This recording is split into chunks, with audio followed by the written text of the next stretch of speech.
evening students, this is your online computer class. As you know, half-yearly exam is coming. 2 chapters are there in your syllabus of computer half-yearly exam.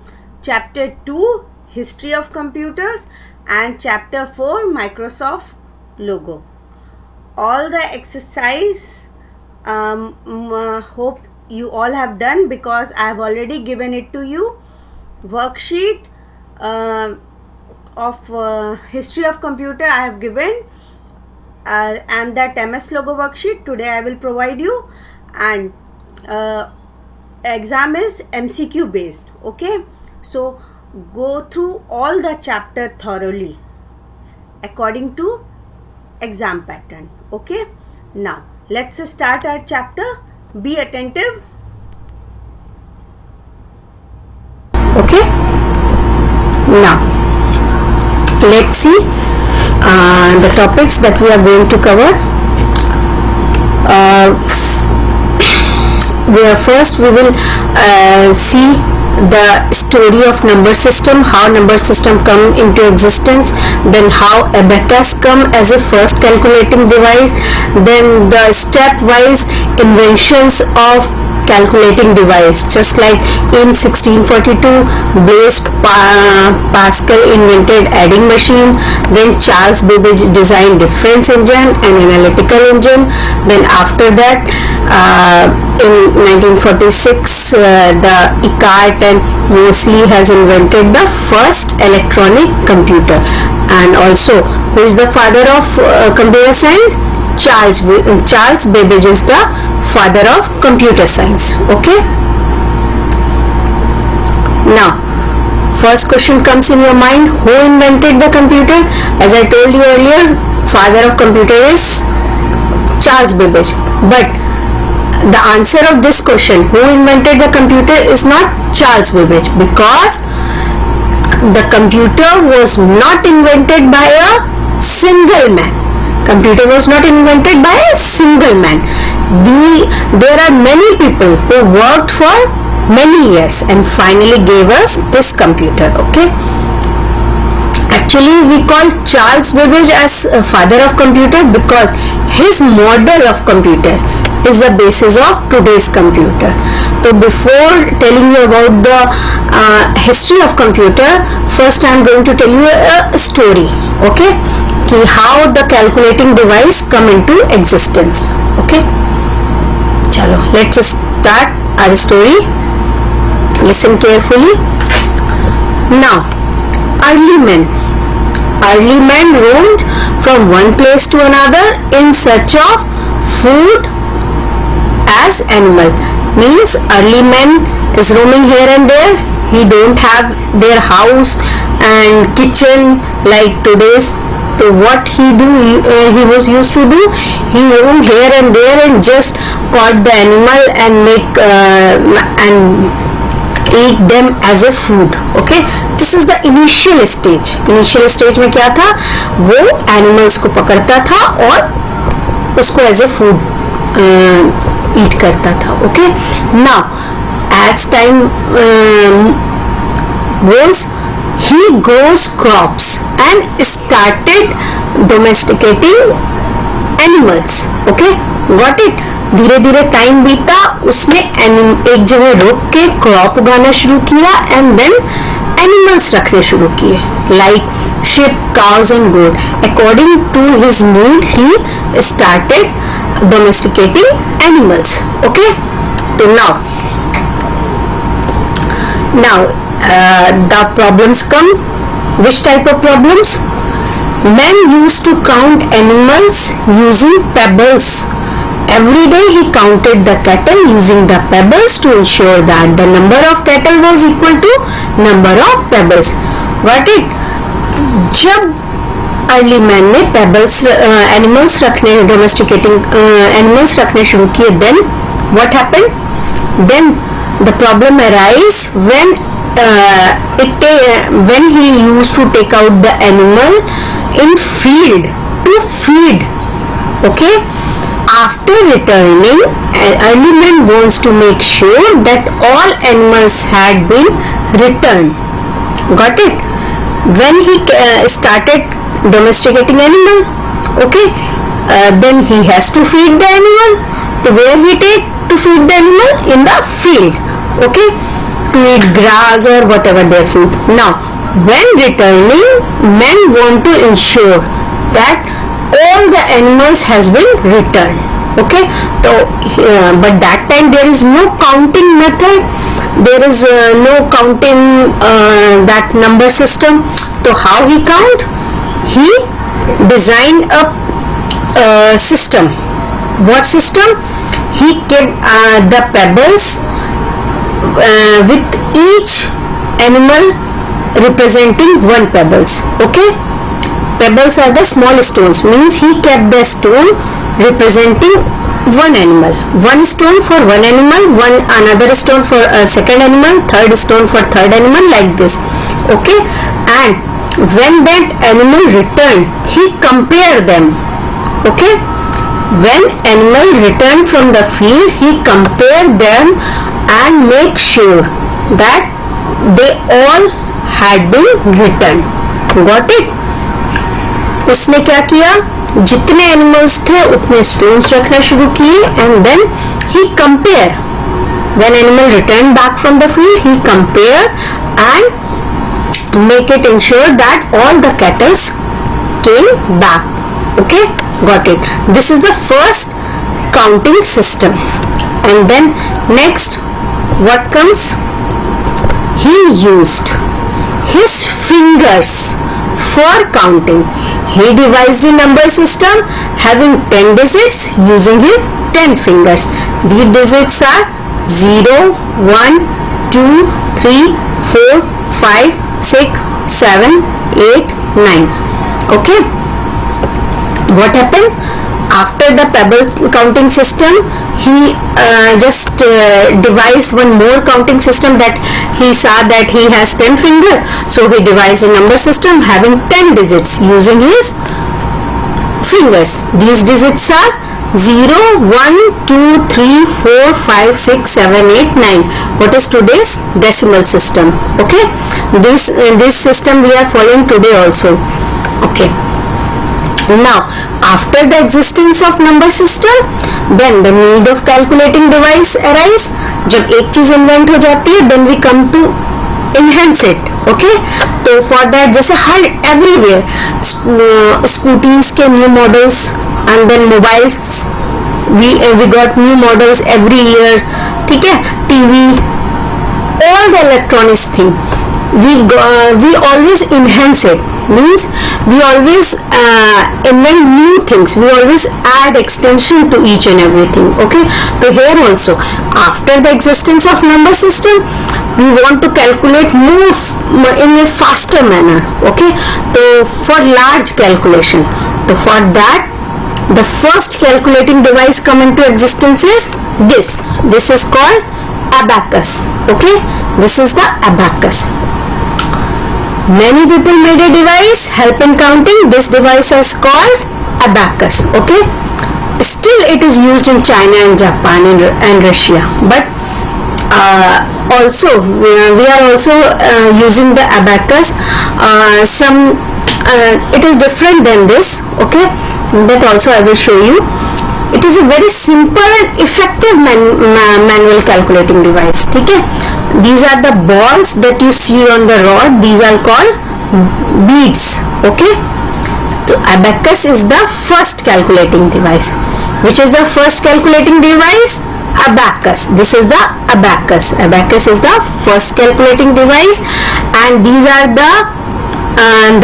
the balls that on the rods. These are called beads. Okay.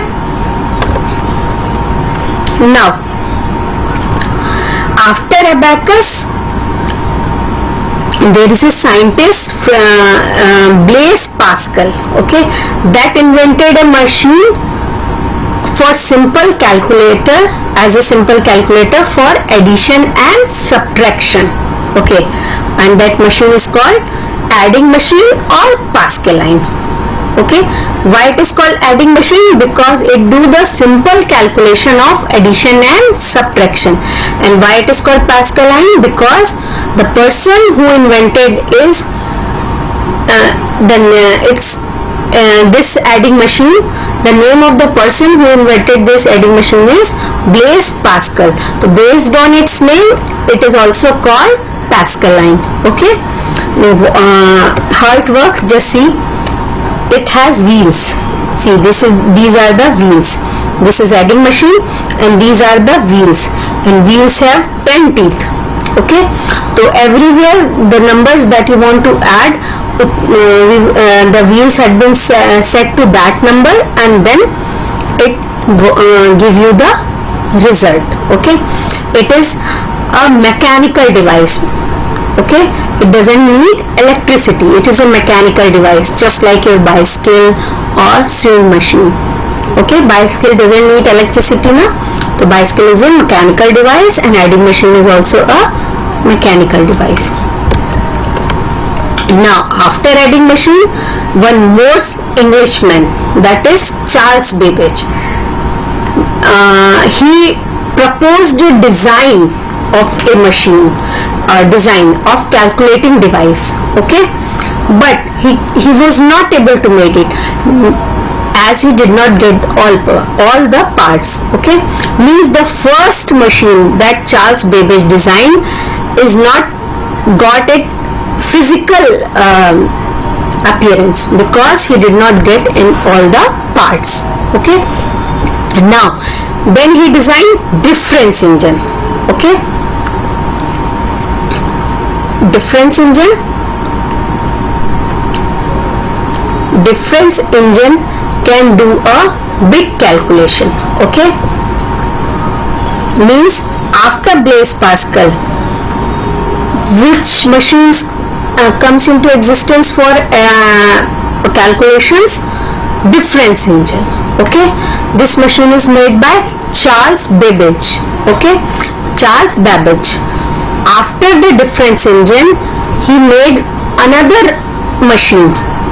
Okay, and enhance it. That is analytical engine. Okay. Analytical engine could work faster than difference engine. Got it?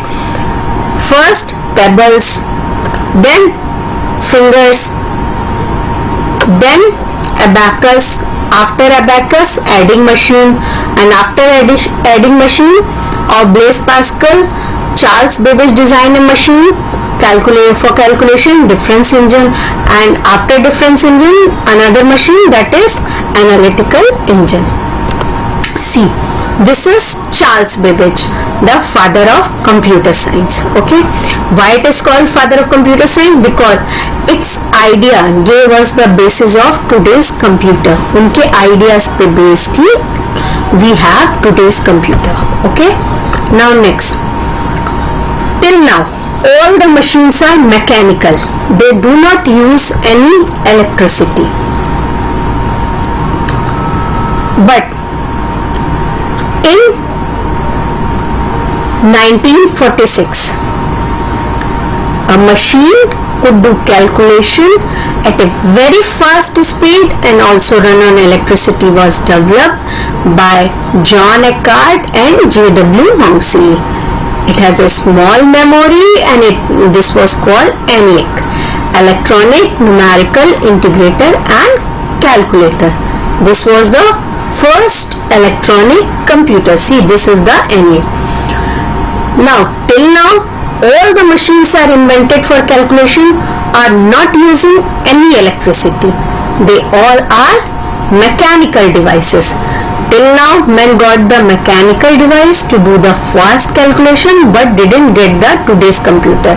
Now, in 1946, after that, so many people are still working on it to get some device, something new. Okay. Now in 1946, we got the answer as a ENIAC. In 1946, John Eckart and J.W. Mousley has invented a calculation machine, ENIAC. Okay, it runs on electricity and also it has memory. Okay, means it can store and it can do the calculation at fast speed. So you have to learn the 3 points. In 1946, John Eckart and J.W. Moseley has invented ENIAC. What are the characteristics of ENIAC? It do calculation at fast speed, it run on electricity, it has small memory, and it is the first electronic computer, means it works on electricity. The first electronic computer is ENIAC, electronic numerical integrator and calculator. Now next, after ENIAC, they invented, the same scientist has invented EDVAC. Okay, electronic numerical integrator, electronic discrete variable automatic computer was invented by the same scientist in 1946. First was in 1946 and second was in 1949. Okay, this is the enhanced version of the ENIAC. Now, as you know, there is always a chance for improvement, so the series continue, and in 1951 the Moseley proposed another computer, that is UNIVAC 1, Universal Automatic Computer. It is invented in 1951 and it was made by the same people, Eckart and Moseley.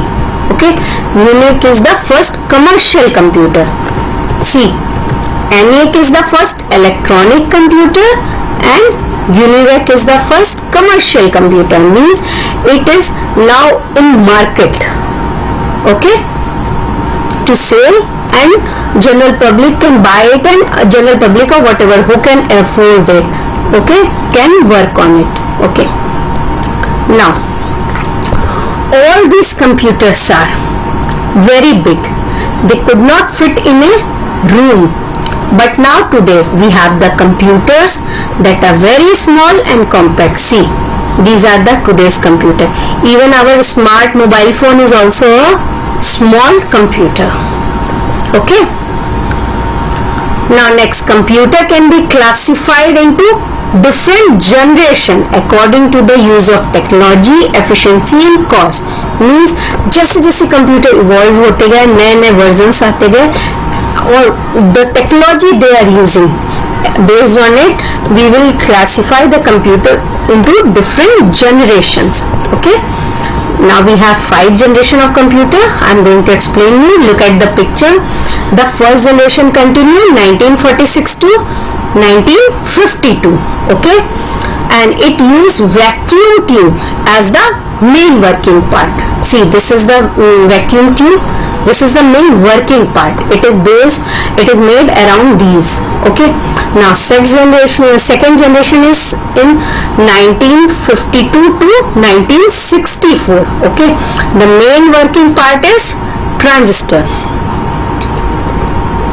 And then this is the transistor. It is the main working part of the second generation. Okay. Now the third generation comes in 1964 to 1971. Okay, and it has IC. IC stands for integrated circuit. It is the main part of third generation computer. Okay, now the fourth generation computer from 1971 and onwards, it has VLSI as their main part. VLSI stands for very large scale integrated circuit. Okay, now fifth generation is based on AI, artificial intelligence. Nowadays we are working on these technologies. Many devices are equipped with it, but what is the highest peak of AI is yet to come.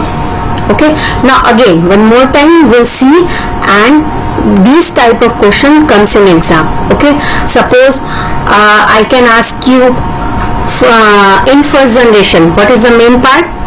First generation computer is based on which technology? Vacuum tubes. So question is what is a first generation computer is based on. So I can give you the answer, options like VLSI, AI, transistor or vacuum tube. You have to select the correct answer. So what is the correct answer? That is vacuum tube. In the same way I can ask the second generation computer is based on which technology? So option may be vacuum tube, transistor, IC, VLSI. So you have to choose the transistor. Okay. And one more way to ask the question, that is transistor is used in which generation? Hope you all are getting my point. Answer, the question can be formed in two ways. So you have to learn these two. The first generation computer is based on vacuum tube, second generation computer is based on transistor, third generation computer is based on IC, integrated circuit, fourth generation computer is based on VLSI, and fifth generation computer is based on artificial intelligence. So I can ask the question in two ways and you are able to give the answer. One more time I am going to give you the pattern of this question. Third generation computer used which technology? This is the question. The answer is A, vacuum tube, B, transistor, C, IC, 4, VLSI. So what option you will choose? You will choose the C, that is IC. Got it? And one more way to ask the question is artificial intelligence is used in which generation? So option may be first generation, fourth generation, fifth generation and third generation. So your answer should be fifth generation. Okay. In the same way you have to learn each and every generation with their parts. This is very much important. Okay. Also after each generation, just the size of computer has been changed according to the technologies. Okay. See, this is the first generation computer. It's used which technology? It's used vacuum tube. This is a second generation computer. It used which technology? Transistor. This is the third generation computer. It used which technology? That is IC. And fourth generation computer is used VLSI. And fifth generation is based on AI. And you can also see with each generation the size of the computer reduces, also the cost also reduces. Okay. The first one is the bigger one and the costlier. Then second is usse small. Third is more less in size, and fourth is more compact. And now fifth, so we have a small tab and mobile, that is also a small computer. Okay. Now in terms of generation of computer, we are presently running the fifth generation. Got it? Which generation we are in? We are in fifth generation. Okay. Artificial intelligence, voice recognition and VLSI are the main features of this generation. We are now using fourth generation of computer, but our technology also reached into the fifth generation and searching or experiment is going on. Got it? In which generation we are running? We are running in fifth generation, where artificial intelligence is the main theme of this generation, but we are using fourth generation technologies. Okay. Okay class, that's all for today. Go through the whole chapter and practice the worksheet that I am going to share you after this class. And if you have any problem, you can ask when group window is open. Have a nice day. Take care.